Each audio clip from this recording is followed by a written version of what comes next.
Kia ora, and welcome to my Daily Chorus for Saturday, August the 16th. I'm Bernard Hickey for the Kaka. This is my daily podcast and video that goes out via my email newsletter on Substack. It's called The Kaka, and it's all about Aotearoa's political economy around housing, climate, and poverty. Today, I'd like to talk about our infrastructure and population crisis.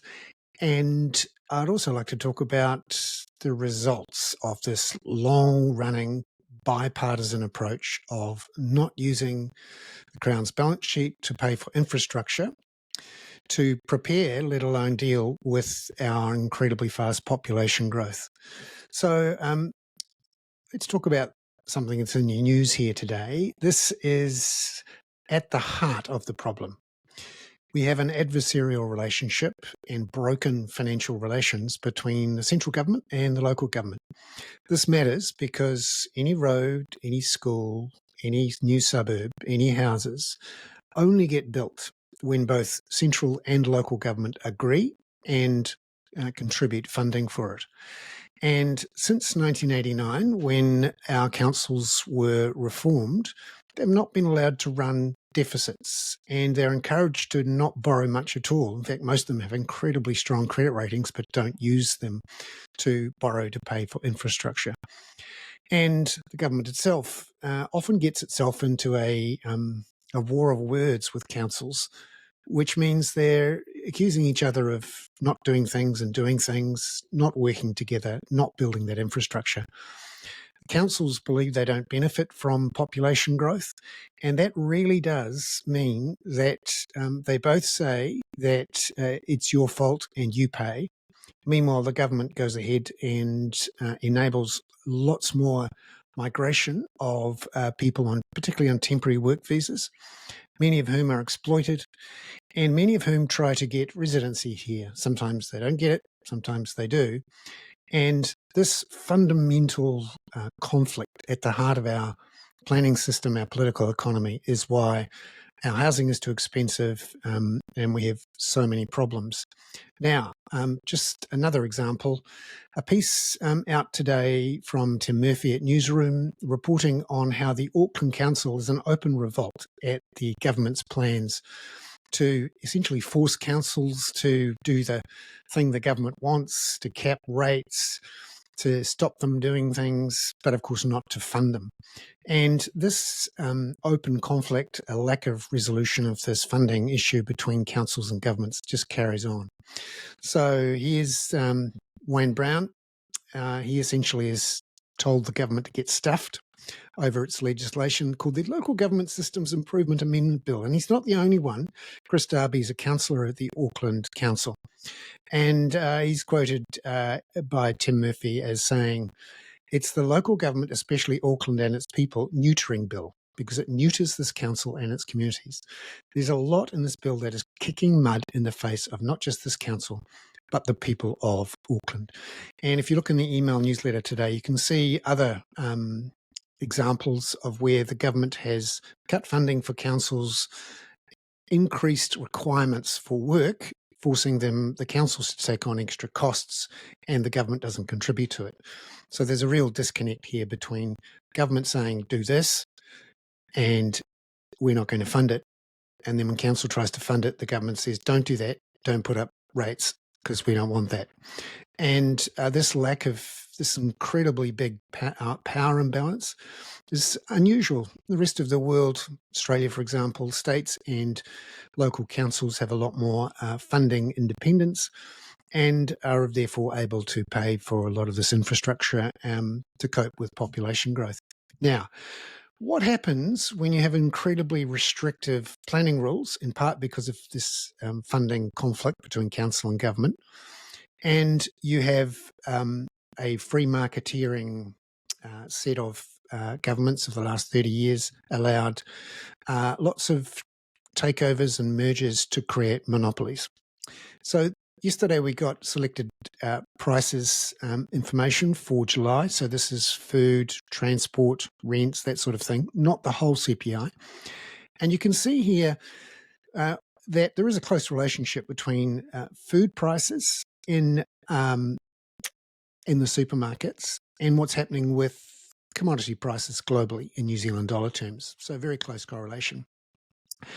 However, you can see sometimes there's a gap. So the dark line is the New Zealand prices in the supermarkets. The yellow line is what's happening to global food prices. And the gap, obviously, is higher profit margins. We saw a lot of that through 2022 and 2023. And in the last 12 months, we've seen another surge in food prices. And you can see the gap is opening up there again. Commodity prices have actually flattened out in recent months, but those food prices are flowing through. And it's clearly one of the reasons why there's so much unhappiness with our supermarkets. Whether the government does anything, we'll see. And the other big issue here, of course, for those people who are frustrated that they can't buy a house, the rent's too high, the congestion's too much, no one seems to be doing anything. We see a significant number of people leaving New Zealand to live in Australia, where now there is an unemployment rate of 4.2%. This week we saw the unemployment rate in Australia fall from 4.3%, whereas our unemployment rate's risen from 5.2 to 5.3. Why does that matter? Because there's an incredibly close correlation between the gap between Australia's unemployment rate and New Zealand's unemployment rate, i.e. if Australia's unemployment rate is lower than ours, i.e. it's easier to get a job, then a lot of people go. And that's what we're seeing now. And this widening of the gap from 80 basis points to 100 basis points, as reported in the last week, shows the pressure is still on for New Zealanders to leave. Now, you may wonder, hang on a minute, I thought we had net migration. So if all of the New Zealanders are leaving, what's happening on the other side? Well, we're getting a lot of people coming in from overseas who are on temporary work visas, and the government in the last week has loosened rules on temporary work visas again for agricultural contractors and for workers here seasonally.